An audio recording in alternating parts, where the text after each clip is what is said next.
দেখতে দেখতে আয়নবাবুর যে কবে 1 বছরে পা দিল। আসসালামু আলাইকুম, সবাই কেমন আছেন? আশা করি সবাই ভালো আছেন। আমি আল্লাহর রহমতে ভালো আছি।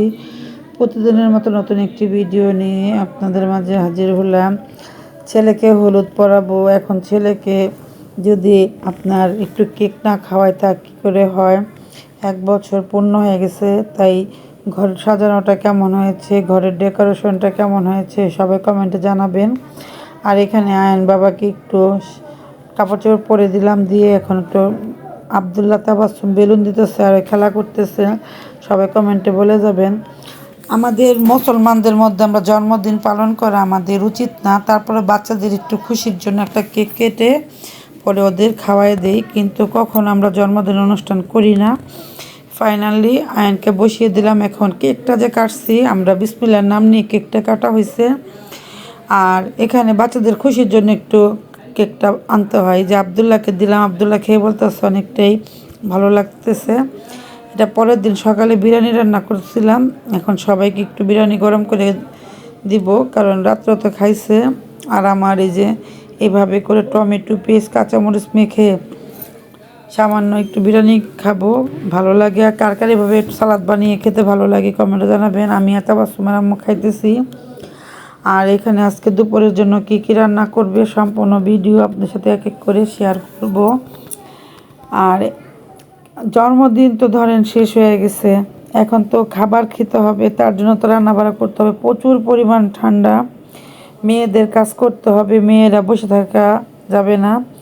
তাদের ঘর মুছতে হবে, থালা বাসন ধুতে হবে, রান্না করতে হবে। বাচ্চারা তো আর বুঝবে না। এক একজন এক একটা করে কাজ গুছিয়ে নিল। এখন আম্মা রান্না করতেছে আর আমি কালকে রাত্রে রান্না করছি। কই মাছগুলো ভালো করে কেটে ধুয়ে পরিষ্কার করে নিলাম। এখন কই মাছগুলো আম্মা ভেজে নেবে। এটা বকুলি দিয়ে তেজপাতা দিয়ে আর ভেন্ডি দিয়ে রান্না করবে। কে কীভাবে করে খেয়েছেন কমেন্টে জানাবেন। এখন সুন্দর করে ভেজে নিল। ভেজে নিয়ে এখন সামান্য হলুদ, সামান্য মরিচ, স্বাদ মতো লবণ দিয়ে ভালো করে আপনার কষিয়ে নেবে। কষিয়ে ঝোলের পানি দিয়ে দিবে। এভাবে করে একবার হলে বাসায় রান্না করে খেয়ে দেখবেন, অনেকটাই ভালো লাগে। না মানে একদম বেশি করে ধনিয়া পাতা দিয়ে দিবে। আর এখানে রান্না করে নিবে লাউ দিয়ে, ইলিশ মাছ দিয়ে। আমাদের বাসায় এক একজন এক একটা খাবার খায়, তার জন্য আমাদের বিভিন্ন ধরনের রান্না করতে হয়।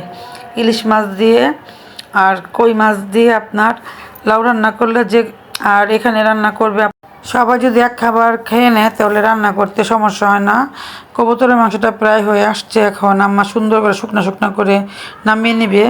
আর এই খেলনাগুলো দিয়েছে আর জেঠিমা তাবাসসুমের আম্মু, খেলনাগুলো দিয়ে কি সুন্দর করে খেলতেছে। আর একটা খেলনা দেখলেন আপনার, ওই খেলনাটা আবদুল্লাহ নষ্ট করে ফেলছে। আমি বলছি খেলনাটা নষ্ট করছো কেন? সে আমাকে বলতেছে আমি নষ্ট করি না। যাই হোক, আজকের দুপুরে কী কী রান্না করলো সম্পূর্ণ ভিডিও আপনাদের সাথে একটু একটু করে শেয়ার করলাম।